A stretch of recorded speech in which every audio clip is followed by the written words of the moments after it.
A young woman pushed open the door to a small, quiet diner, the bell above it barely managing a tired jingle. She approached the counter where an elderly woman was wiping it down. "Ma'am, could I please just have a glass of water?" she asked, her voice barely a whisper. The owner, Martha, looked at the girl's pale face and anxious eyes. "You look hungry, dear. How about a hot meal?" "On the house?" The young woman's shoulders slumped with relief, but then she shook her head.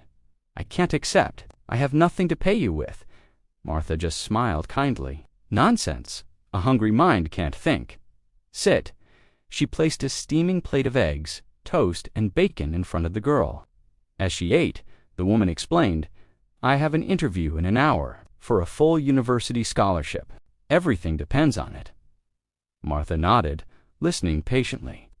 Then her eyes caught a small stain on the woman's collar. She disappeared for a moment and returned with a simple, elegant silk scarf. "Here," she said, tying it gently around the young woman's neck. "A little confidence for the road." Tears welled in the young woman's eyes. "Thank you. I don't know how to repay you." Martha simply patted her hand. "Go get your future, dear.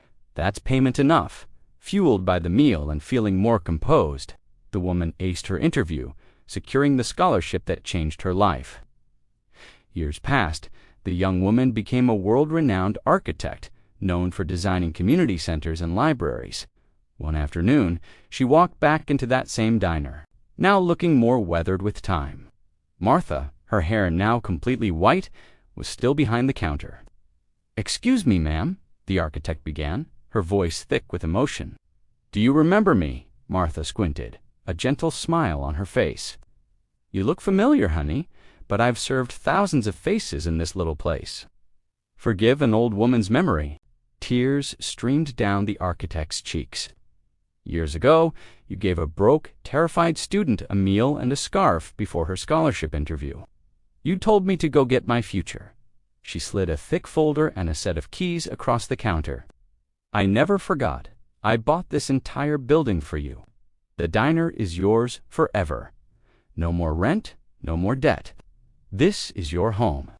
Martha stared at the keys, then back at the successful woman standing before her, her own eyes overflowing with tears. She slowly came from behind the counter, and the two women embraced, a simple act of kindness from long ago coming back to build a new foundation of hope.